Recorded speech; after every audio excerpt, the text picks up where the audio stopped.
Hey guys, it's Hadi from Kishmat, and this is my round 2 recap of the Beirut and Mount Lebanon Championship. So I got paired against Serge Jahar with a rating of 1044, which is very underrated compared to his level, and this is the case of most Lebanese players anyways. I didn't really have the time to prepare, so I didn't prepare anything. I came to the board, I just played d4, he played knight f6, and then I figured that, okay, he's gonna prepare for me, definitely. Everyone knows me, everyone knows my accounts, everyone knows my repertoire, so they are definitely gonna prepare for me. So I did not go for my Jobava London. Instead, I played c4. And this was an over the board decision. And I played it as if I was prepared. However, I wasn't prepared, so it was completely a bluff. Here he thought for like 7 minutes before playing his second move. And he played c5. And this is what he usually does, I guess. This is his repertoire. So he went for something he knows, considering that I might have prepared for him. However, I did not prepare anything. So after d4, I played d5, and then he played e6, which is very typical in these Benoni structures. Anyways, I played knight c3, he took, I took, he took, I took, and then here's the first half critical moment also in the game. So here he played g6. And according to my database, there are 2 games who actually reached the position in which both games played bishop d2 at a master's level, and one of these 2 games, Grandmaster Jobava was playing with white, and he is one of my favorite players. So I was so happy to know this after the game. So here after bishop d2, both games went bishop g7, which is the most logical move in this position, after which I was planning to reply with it to bishop c3. However, for some reason he did not play bishop g7, he played a6, preparing b5. However, this is very slow. He had to play bishop g7 and not allowing me to play bishop c3.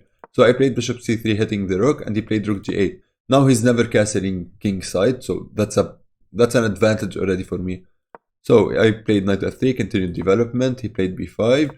I played b3 since he was threatening b4, and then my bishop has to come out of this diagonal. After b3, he played bishop g7. I traded, and then I played bishop d3.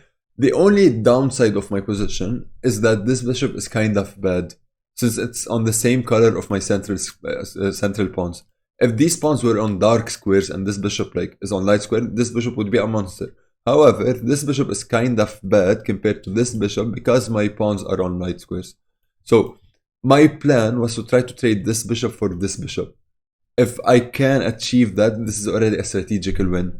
However, once I thought more about the position, I realized that his bishop is not really optimal too, since if he wants to develop it like via b7 or a6, it's gonna take him a long time, and b7 is just a bad square for his bishop.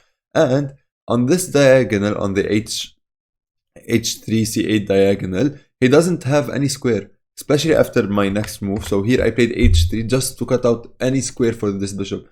So now I'm playing against this bishop technically, even though I allowed a move that maybe I shouldn't have allowed, but it's actually fine. So he played queen c3 now. I can't block with the queen since I lose my rook. I can't block with the knight since I lose my bishop. So here, the only logical move to me over the board was king f1. Apparently king e2 is also playable, which makes sense also. I did consider it a bit, however, I thought, okay, king f1, I'm gonna hide my king on g2, and then the game continues. Okay. So here he played knight d7, I played rook c1, gaining a tempo on the queen, and now the queen has to move. He went back to f6, I played g3, I just want to hide my king on g2 and then bring my rook to the game. He played g5, trying to justify the position of his rook. So he's saying that, okay, my rook belongs on g7 or on the g5 technically, because I'm gonna play g5, maybe g4 in the future. However, this is a very slow plan, and he doesn't really have any threats. Even if he plays g4, I can take in some positions, so it's not really dangerous. So I played king g2, he played knight e5, I took, he took with the queen, and then I played queen d2. And this was a very important move, and this is the top engine move. Because right now, with the absence of a dark square bishop, with his queen, like if we look here, his queen is the only piece on the board who is actually fighting for the dark squares. So it's covering a lot of dark squares that I have to challenge. So again, this is not easy to understand. However, I'm not gonna let him control the dark squares alone. I have to challenge this dark square control, which is why I played queen d2. I wanted to place my queen on a dark square to actually like infiltrate maybe later on the dark squares. This is an idea, and fight for some f4 potentially. So yes, this is why I played queen d2. He played king d7, and here automatically I knew that this can't be right. This is definitely wrong. My instincts told me that king d7. No way, king d7 is actually a good move. I guess that his point was, I'm not sure what his point was, to be honest. Maybe he wanted to hide here. However, it's very dangerous, especially that I have a4 in some positions. I have queen a5. So yes, this was very iffy from him. So here I spent like 15 minutes trying to calculate queen a5 and what happens after queen a5. Okay, so I spent 15 minutes trying to calculate what happens after queen a5, since it's the most logical move in this position and it is the best move in this position also. However, I couldn't find a concrete solution to bishop b7. So I thought, okay, queen a5, bishop b7. Okay, his bishop is very bad. Okay, my queen is kind of active. However, I did not find a concrete plan. And during the game, I missed also that, like, after queen a5, if he plays anything, like technically anything, let's say he goes here, I have bishop takes b5, which is something I should have seen. However, after queen a5 and bishop b7 defending the rook, I did not see a concrete win, a concrete continuation, which is why I started calculating other alternatives, including h5, including a4 even. However, I didn't play a4 because I was afraid of something like b4, and then I don't have a pawn break in the position. So I wanted to keep this pawn on a2 in order to have a pawn break later. And this is very important. You're gonna remember this after. Okay, so here, after a lot of thought, I start calculating bishop e2. And at first, like, this is not a move that comes naturally to you, since I'm actually losing a pawn with check. However, I started thinking, okay, bishop e2, he takes the pawn, and then bishop f3. And this bishop here is actually a pawn, it's worth this technically. So these two pieces here are kind of worth two pawns, not a bishop and a pawn. If I sacrifice this pawn here, this bishop will become active. So I'm actually activating my bishop by sacrificing a pawn. And I spent so much time here trying to make sure that, okay, if I sacrifice this pawn, I'm not losing, I'm not like risking too much. And I wasn't actually risking too much. After bishop e2, if he takes, which he did not do, if he takes, I will play bishop f3. And just to demonstrate my point, like, let's say he stays on the e file, I don't know, let's say he goes here, I just have rook h e1, and then all of my pieces are active. His bishop is very bad, his rook is very bad, I have a check, I have like my position just makes sense, you know. I sacrificed a pawn, yes, however I gained a lot of activity, and this is something I've been training on, this activity thing. So this did not happen. He did not take my pawn on e4. He just played bishop b7, which is a bad move also. We discussed this before. His bishop doesn't belong on b7. This is a very bad bishop now. So here I played check, and then I put my bishop on f4. So here again, here in this position, I tried to calculate queen a5 again, and again I spent some time on it, because after queen a5, like, let's say he blocks. I'm gonna show you some of the lines I calculated actually. So it's my move. Let's say I played queen a5, okay? And let's say here he plays rook c8, because I thought that, okay, he has to sub this check. This check is actually ugly. Okay, let's say he plays rook c8, and I take the rook. And here I start calculating what happens after queen check. Like, let's say I move here, he can take here and threaten mate, which is why I thought that, okay, if he plays queen check, I'm gonna move to h2, and if he takes, if I don't want to calculate the check, I can too simply play like rook g1 and then stop any mate threats, and then I'm up a rook. So I calculated this actually, and I thought like, okay, here I'm actually fine. So let's go back. However, what I didn't like after queen a5 is the fact that he can simply play something like king f8, for example, and start running. And if I go for this now, I was afraid of something like f5, hitting the bishop and hitting the queen. So this was obviously very bad for me, which is why I did not play queen a5, although the engine really likes queen a5.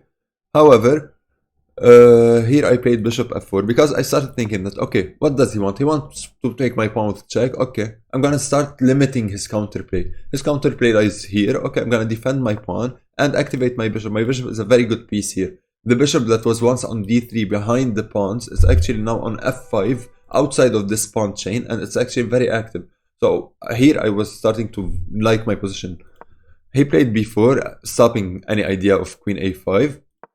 And then I played h4, which is a very good move also, since if he takes, I will take with the rook, and then my rook is active, then I can double up on the h file, then this pawn is weak, And if he doesn't take, which is what he did, he played this, I can play h5 and keep the g file closed. Now I killed two pieces with one move. Just closing the g file will kill these two rooks, which is again something to limit his counterplay. Okay, so here he played h6, I played g4, and here he played this. I played rook e1. And the point is, he can't take my bishop right now because I can simply take back and pin his queen. So this is not possible now. He played this, and this was his real blunder. So until now, he was playing some good moves, let's say, and this was the real blunder. And immediately after he played it, I knew that, okay, I must be winning now. And I started calculating, and I found like a line that is to my eyes and to my mind, and I still believe that it's completely winning. The engine disagrees a bit. However, practically speaking, I'm very proud that I went for this. The engine wants some sort of a queen b2, and there's no clear continuation. However, what I played was just taking the queen. Since now he has a very weak pawn here, and I saw a way to win this pawn, and then like I knew that I'm gonna win the endgame. So this is what happened. I took his bishop, he took back, and then I played king f3, and now this pawn is gonna fall. And I calculated that if he plays rook g8 back, I can simply play rook g1. This pawn is defended, and he has no way of actually protecting his f4 pawn. And these two pawns are very weak in any endgame. So this is what I thought. I thought, okay, I'm winning a pawn. I'm creating two weak pawns. My king is gonna become way more active. And most importantly, I'm the one who is actually controlling the pawn breaks. I have two very important pawn breaks in this position, which are e5 and a3. And if you remember at first, I told you that I did not want to play a4, he plays b4, and then I don't have any pawn breaks. This is why I did not play a4 before. I kept it that in order to play a3 at some point and break the position. And this was very smart. So here, he played this, I took the pawn, he played this, I protected everything. Now my pawns are very, very good here, everything is protected. I played rook e1, avoiding any tactics on the g file, maybe in some potential future. He played this, I played rook a1, preparing some a3. Here I'm just waiting for him to see what he's gonna do. And again, I have all the time in the world here, like I can just march with my king here, maybe protecting my b3 pawn before breaking. I didn't like after a3, maybe he does, like, let's say he does nothing, he goes back. I take, and then he takes with the rook, and then he has some counterplay on my b3 pawn, so I did not like this. I just wanted to limit his counterplay to the maximum.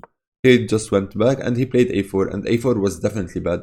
He shouldn't be the one breaking the position, I should be the one breaking the position. So here he's giving me some open lines to activate on. So here I immediately took, he played this, and I played a3. Forcing some lines to open up. Now I'm forcing some lines to open up. If he plays b3, I'm just gonna play rook a b1 and then take the pawn. And if he takes the pawn, which is what he did, I would just take, he took back, and here I'm completely winning. Okay, so here I gave a check, forcing his king to the back rank. Now his king is very, very inactive, it's cut off. And plus here we were getting low on time a bit. So first of all, I played rook c3, stopping any kind of counterplay. Again, I'm all for limiting my opponent's counterplay. Okay, he wants rook b3, I'm gonna stop it. I have the time to stop his counterplay, that's the point. So I can be patient, and I was patient during the game. I stopped any kind of counterplay, and then I went for my play actually. Here he played rook g7, offering a rook trade, and here we started to get low on time, so I repeated the position once, gaining like a minute on the clock, and then I took the rook. And then I saw a clear path to win this actually. I thought that, okay, I'm gonna come to f5 with my king, and then like bring my rook to a3 and a7 and start winning some pawns. This was my plan. And I thought also, like after here, if he plays c4, and this like, my original plan was to actually come to f5 and start winning some pawns. However, I thought that, okay, once he plays c4, I can actually switch plans, which is something very important to do. Like, in some positions, you have to have a plan, obviously. And sometimes your plan is very good. However, based on your opponent's move, you might be able to switch plans and have a better plan actually. And this is exactly what I did. Okay, my plan was to play rook a3, rook a7 and start capturing some pawns. However, now he played c4. He created a weakness here. And I thought that, okay, the moment he's gonna play c4, I'm just gonna go back and capture this pawn. So this is what I did actually. So here I took, and he resigned. Here he resigned because like my plan is actually very simple. He has 3 weak pawns here. He's losing this pawn. I'm up 2 pawns, and the king and pawn endgame is obviously completely winning. I'm gonna take this pawn, either enter from here, either enter like from the queen side, or go back to f5 and start winning some pawns. And it's important to mention, like, if I go back to f5 and he plays king f7, I have a waiting move, which is f4, and he's in zugzwang then. If he goes here, I go there. If he goes here, I go there, and then I win the pawns and I win the game. So this was my round 2 recap, and see you all for round 3. Bye bye.